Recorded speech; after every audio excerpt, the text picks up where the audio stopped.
Hello students. Now we will discuss preoperative evaluation of patients of aortic stenosis. The aortic stenosis is most common valvular lesion. It affects 2 to 4% adults older than 65 years. Severe stenosis is associated with high risk of for perioperative complications. Once considered, a degenerative lesion is associated with age or congenital bicuspid wall. Aortic stenosis is now thought to be much more common with ischemic heart disease. It is independent marker of coronary artery disease. In patients with bicuspid wall, stenosis develops at younger age, 4th and 5th decades of life. Those with stenosis of tricuspid walls are usually older than 60 years. Now we will see aortic sclerosis, which also causes systolic ejection murmur. It is similar to that of aortic stenosis. It is present in 25% of the people between 65 to 74 years of age, and almost 50% of those older than the 84 years of age. The aortic sclerosis is associated with 40% increase in risk for myocardial infarction. Also, there is 50% risk of cardiovascular death in patients without history of coronary artery disease. There is no hemodynamic compromise with aortic sclerosis. Now we will see the cardinal symptoms. The cardinal symptoms of severe aortic stenosis are angina, heart failure, syncope. Patient may complain decrease in exercise tolerance, and patient may have exertional dyspnea. The aortic stenosis causes systolic ejection murmur. It is best heard in the right upper sternal border, and it often radiates to neck. There is delayed carotid upstroke, and there is a paradoxical split of S2. The exercise will increase heart rate, and it will decrease an aortic stenosis murmur. The patients with previously undiagnosed murmur needs ECG, and echocardiogram should be considered in patients with abnormality on ECG. The abnormalities on ECG consist of left ventricular hypertrophy.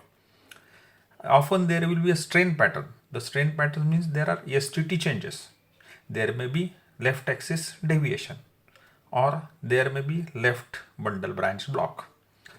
Now we will see the severity of the aortic stenosis, which is based on mean transvalvular pressure gradient and valve area. The mild aortic stenosis jet velocity of aortic jet will be less than 3.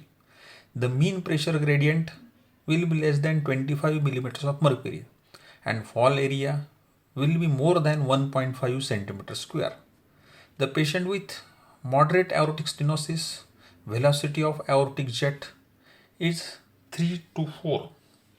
The mean pressure gradient between 25 to 40 mmHg, and wall area is between 1 to 1.5 centimeter square. In severe aortic stenosis, the velocity of aortic jet is between 4 to 4.5. The mean pressure gradient between 40 to 50 millimeters of mercury, and the wall area reduces to 0.7 to 1 centimeter square. And the critical aortic stenosis, the velocity of aortic jet will be more than 4.5. The mean pressure gradient will be more than 50, and wall area is less than 0.7. This shows the severity of the aortic stenosis. The pressure gradient falls in left ventricle as transvalvular pressure gradient and valve area. Aortic stenosis severity will be based on mean transvalvular pressure gradient and valve area. The pressure gradient falls if left ventricle begins to fail. The current lines Current guidelines recommend echocardiography annually once a year for patient with severe aortic stenosis, every 2 years for patient with moderate aortic stenosis, and echocardiography is done for every 5 years in patients with mild stenosis. The patients with aortic stenosis are at high risk for sudden death. These deaths are from arrhythmias, heart failure, myocardial infarction, myocardial ischemia from due to coronary artery disease. The patients with aortic sclerosis or stenosis need evaluation of coronary artery disease regardless of other risk factors. Those patients with severe or critical stenosis should not undergo non-cardiac surgery unless emergency and life-saving without cardiologist evaluation and careful consideration of risk or until valve replacement. Then the patients with moderate to severe aortic stenosis have increased risk of bleeding. This bleeding is especially from gastrointestinal angiodysplasia. The cause appears to be acquired von Willebrand syndrome. This resulting from mechanical disruption of von Willebrand multimers during turbulent blood flow through narrowed valve.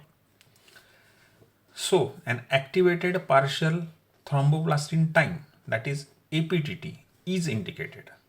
The prophylaxis for infective endocarditis in patients with aortic stenosis is no longer recommended. Thank you.